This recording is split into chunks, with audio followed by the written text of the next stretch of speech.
కూటమి ప్రభుత్వం వచ్చి సక్సెస్ఫుల్గా 2 ఏళ్లు గడిచింది. దీని మీద నిన్న చంద్రబాబు గారు స్వయంగా ఒక పవర్ పాయింట్ ప్రజెంటేషన్ ఇస్తూనే రాష్ట్ర ఆర్థిక ప్రగతి మీద ఒక శ్వేతపత్రం అయితే విడుదల చేయడం జరిగింది. సంక్షేమం, అభివృద్ధి రెండు కళ్ళ లాంటివి, రెండు జోడెద్దుల బండి లాంటిది అని చెప్పి చంద్రబాబు గారు అనేక సందర్భాల్లో చెప్పేవారు. సో ఆయన చెప్పింది చెప్పినట్టు జరిగిందా లేదా అనేది నిన్న ఆయన డేటా ఆధారంగా రాష్ట్ర ప్రజలందరికీ కూడా వివరించే ప్రయత్నం చేశారు.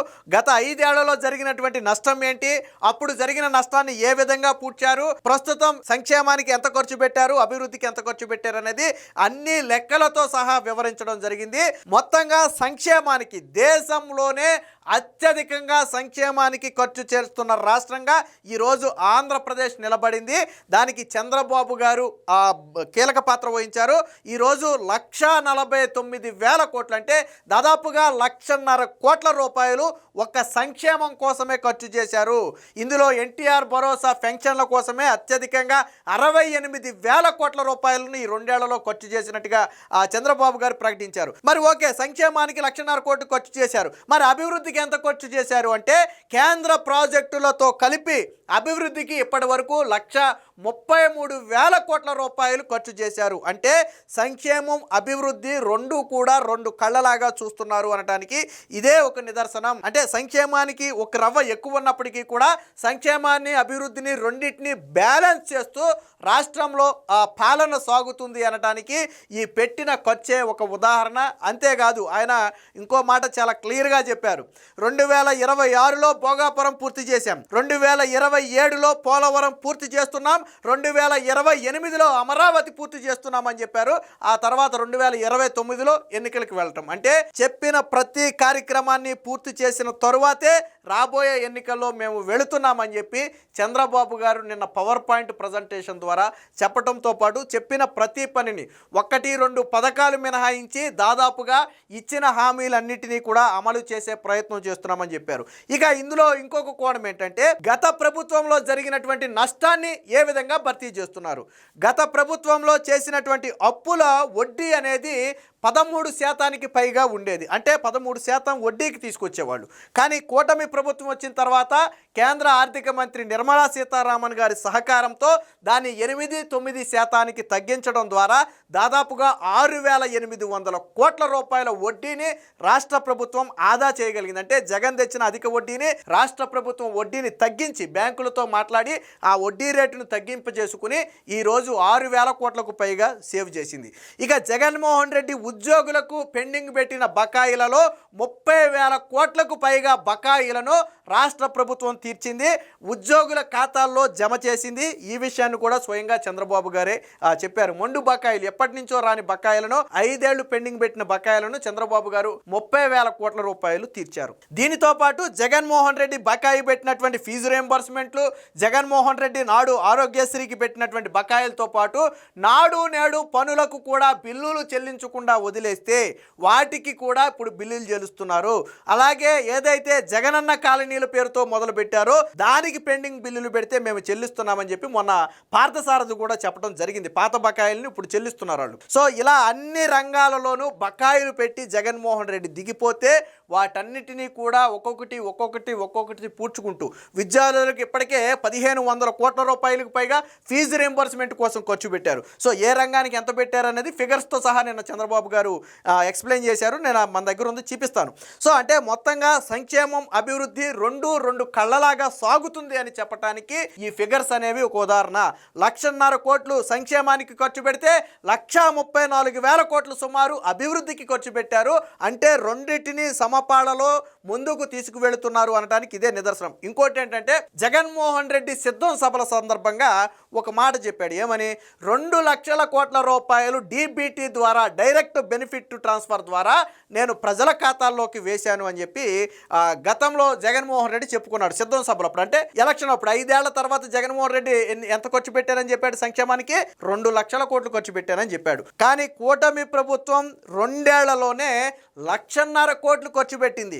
రాబోయే 3 ఏళ్లకు మరొక 2 లక్షల కోట్లు ఖర్చు పెట్టబోతుంది సుమారు. అంటే 5 ఏళ్లలో దాదాపుగా 3.5 నుంచి 4 లక్షల కోట్ల రూపాయలు సంక్షేమానికే ఖర్చు పెట్టిన ప్రభుత్వంగా ఇది చరిత్ర సృష్టించబోతుంది. జగన్ 5 ఏళ్లలో పెట్టిన ఖర్చు మొత్తాన్ని కూటమి ప్రభుత్వం 2.5 ఏళ్లలోనే ప్రజలకు పెట్టి గత ప్రభుత్వంతో పోలిస్తే ప్రతి వ్యక్తికి ప్రతి కుటుంబానికి దాదాపుగా 50,000 రూపాయల అదనపు ప్రయోజనాన్ని కల్పించామని చెప్పి నిన్న చంద్రబాబు గారు పవర్ పాయింట్ ప్రజెంటేషన్ ద్వారా చెప్పారు.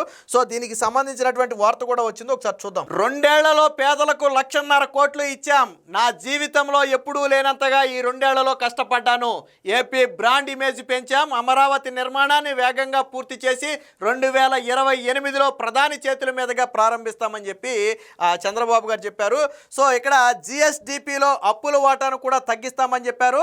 పాత ప్రభుత్వం వల్లే ఇంత భారం పడిందని, మూలధన వ్యయాన్ని 32,500 కోట్లుగా ఉంది ప్రస్తుతానికి, దాన్ని ఇంకా పెంచుతామని చెప్పారు. ఆర్థిక రంగంపై చంద్రబాబు గారు అయితే శ్వేతపత్రం విడుదల చేశారు. సో ఈ సందర్భంగా ఆర్థిక ఇబ్బందులు ఉన్నప్పటికీ 2 ఏళ్లలో పేదలకు 1,49,401 కోట్ల రూపాయలు సంక్షేమ రూపంలో ఇచ్చాము. ఎన్నికల్లో హామీ ఇచ్చిన దానికి మించి సంక్షేమానికి అమలు చేస్తున్నాం. రాష్ట్రంలో ఎప్పుడూ ఇంత మొత్తంలో సంక్షేమం కోసం ఖర్చు చేయలేదు అని చంద్రబాబు ప్రకటించారు. ఉద్యోగులకు 30,849 కోట్ల బకాయిలు చెల్లించారు. ఈ బకాయిలు ఎవరు పెట్టెళ్ళారు అంటే జగన్మోహన్ రెడ్డి పెట్టిన బకాయిలు. అలాగే ఇతర బకాయిలు ఒక 19,357 కోట్లు ఇచ్చేశారు. అంటే మొత్తంగా కేవలం బకాయిలకే దాదాపుగా 50,000 కోట్ల రూపాయలు ఈ కూటమి ప్రభుత్వం ఖర్చు పెట్టింది. ఇక కేంద్ర ప్రయోజిత పథకాలకు పెండింగ్ లో ఉన్న 8,695 కోట్లు రాష్ట్రం చెల్లించింది. కేంద్రం వాటా నిధులు కలిపి ఈ 2 ఏళ్లలో 45,138 కోట్లు ఖర్చు చేశాం. వివిధ కేటగిరీల్లో 30,607 ఉద్యోగాలు ఇచ్చామని వెల్లడించారు. సో రాష్ట్ర ఆర్థిక పరిస్థితిపై ఆయన మంగళవారం సచివాలయంలో శ్వేతపత్రం 2024-26 ప్రగతి నివేదికను విడుదల చేసి విలేకరులతో మాట్లాడారు. సో ఇక్కడ మీకు ఫిగర్స్ చూస్తే అర్థమవుతుంది. ఇక్కడ కేంద్ర ప్రభుత్వ వాటా నిధులతో కలిపి 2 ఏళ్లలో 45,000 కోట్లు ఖర్చు చేశారు. వివిధ కేటగిరీల్లో 30,000 ఉద్యోగాలు ఇచ్చామని చెప్పి, అంటే గత బకాయిలే 50,000 కోట్ల రూపాయలు చెల్లించి ఇప్పుడు కేంద్ర ప్రభుత్వ పథకాలకు మరొక 45,000 కోట్ల రూపాయలు చెల్లించారు. అంటే సంక్షేమానికి ఏ స్థాయిలో ఖర్చు పెట్టారనేది దీనికి అర్థమవుతుంది. గతంలో కొన్ని కేంద్ర పథకాలకు రాష్ట్ర ప్రభుత్వం వాటా ఇచ్చేది కాదు. ఆ రాష్ట్ర ప్రభుత్వం వాటా ఇవ్వకపోతే ఆ కేంద్రం ఇచ్చే వాటా ఇవ్వదు. దాంతో అసలు పథకమే అమలు కాదు. కానీ కూటమి ప్రభుత్వం వచ్చిన తర్వాత ఏం చేసింది? కేంద్రం ఇచ్చే వాటాకు రాష్ట్ర వాటా కూడా జమ చేసి ఆ పథకాన్ని సద్వినియోగం చేసుకుని ప్రజలకు మేలు జరిగేలాగా చూసింది. 2024 నాటికి ఏపీ అప్పు 9.74 లక్షల కోట్లు. రాష్ట్ర అప్పులను భరించలేని పరిస్థితికి చేరింది. 2023-24లో నీతి ఆయోగ్ నివేదిక వెల్లడించింది. రాష్ట్రం దివాళా తీసిందని వడ్డీలు పెంచేశారు. రాష్ట్రాన్ని బయటకు తీసుకువచ్చేందుకు 4 మార్గాలు ఎంచుకున్నాం.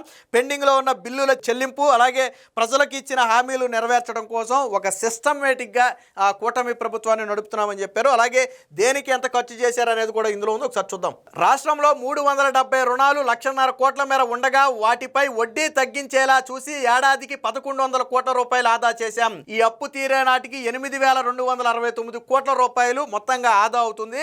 వడ్డీ ధరలు అప్పట్లో సగటున 9.9 అంటే దాదాపుగా 10% ఉంటే దాన్ని 9.1% తగ్గించగలిగాం. ఆర్థిక సంఘం గ్రాంట్లు పెండింగ్ లో ఉంచితే 3,142 కోట్లు చెల్లింపు చేశాం. 15వ ఆర్థిక సంఘం గ్రాంట్లు 7,000 కోట్ల రూపాయలు పెండింగ్ లో ఉన్నవి, అవి కూడా ఇచ్చేసామని చెప్పి చంద్రబాబు గారు చెప్పారు.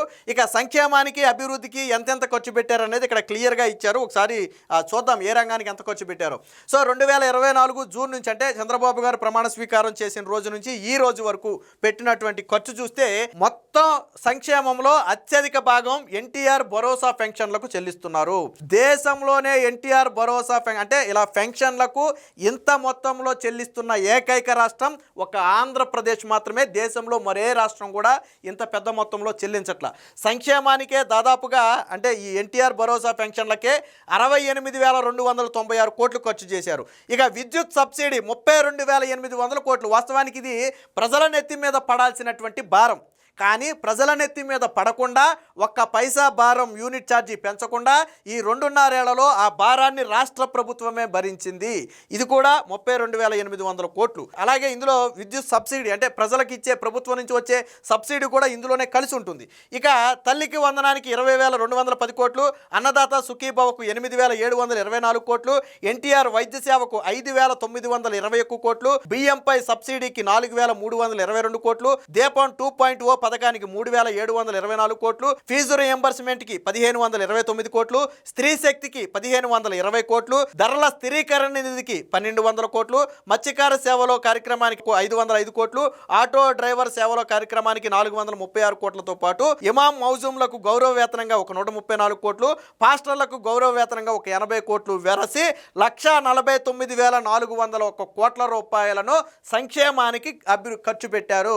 సో ఇది సంక్షేమం. మరి అభివృద్ధికి ఏం ఖర్చు పెట్టారని చాలామంది అడగొచ్చు. సో అభివృద్ధికి ఎలా పెట్టారు, ఎంత పెట్టారు అనేది ఇక్కడ ఉంటుంది చూడండి.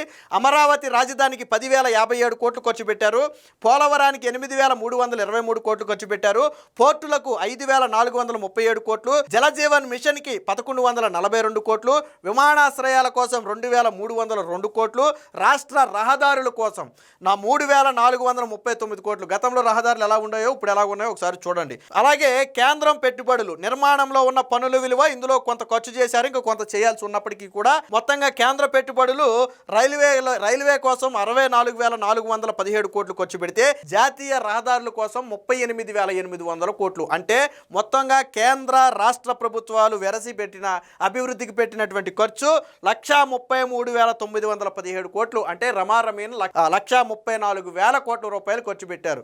1,50,000 కోట్లు ఇక్కడ పెట్టారు, 1,34,000 కోట్లు ఇక్కడ పెట్టారు. అంటే సంక్షేమం అభివృద్ధి రెండింటినీ కూడా జోడెద్దుల బండిలాగా తీసుకు వెళుతున్నారు అనటానికి ఇదే ఒక నిదర్శనం. మొత్తంగా కూటమి ప్రభుత్వం వచ్చిన తర్వాత గతంలో చంద్రబాబు గారు ఒక మాట చెప్పారు, నేను ఇంతకు ముందు 3 సార్లు ముఖ్యమంత్రిగా చేశా, సో ఇది 4వ సారి చేస్తున్నా, కానీ ఇంతకు ముందు ఎప్పుడూ కూడా ఈ 2 ఏళ్లలో పడిన కష్టం నేను ఎప్పుడు పడలా. ఎందుకంటే రాష్ట్రం అప్పుల కుప్పగా మారిపోయింది. ఎదరు చూస్తే పోలవరం, అమరావతి లాంటి భారీ ప్రాజెక్టులు ఉన్నాయి. ఒక పక్క రాష్ట్రాన్ని గాడిలో పెట్టాలి, మరో పక్క అభివృద్ధిని ముందుకు తీసుకెళ్ళాలి. సో దీనికోసం ఈ 2 సంవత్సరాలు నేను పడిన కష్టం అంతా ఇంత కాదు అని చెప్పి నిన్న చంద్రబాబు గారు ఒక రకమైనటువంటి భావోద్వేగంతో కూడా మాట్లాడటం జరిగింది. సో రాష్ట్రాన్ని అభివృద్ధి చేయాలి అనే ఆకాంక్ష ఉంది కాబట్టే ఆయన నిన్న భావోద్వేగానికి లోనయ్యారు. ఇంకో మాట కూడా చెప్పారు, అసలు రాష్ట్రం విడిపోయినప్పుడు ఆంధ్ర యూనివర్సిటీలోనే మొదటి క్యాబినెట్ సమావేశం పెట్టుకున్నటువంటి పరిస్థితి. ఉమ్మడి ఆంధ్రప్రదేశ్ నుంచి మనం విడిపోయిన తర్వాత, నూతన ప్రభుత్వం ఏర్పడిన తర్వాత మనకి ఎక్కడా పెట్టుకోవడానికి ప్లేస్ లేక క్యాబినెట్ మీటింగ్ని ఆంధ్ర యూనివర్సిటీలో ఏర్పాటు చేసుకోవాల్సినటువంటి పరిస్థితి వచ్చింది. సో అలాంటి పరిస్థితి నుంచి ఈరోజు రాష్ట్రం ఏ దశగా ముందుకు వెళుతుందో మీరు ఆలోచించండి. సో ఇది మొత్తంగా కూటమి ప్రభుత్వం వచ్చిన తర్వాత సంక్షేమం అభివృద్ధి 2 జోడెద్దుల బండిలాగా ముందుకు వెళుతుంది అనడానికి నిన్న చంద్రబాబు గారు చెప్పినటువంటి లెక్కలే ఒక ఉదాహరణ.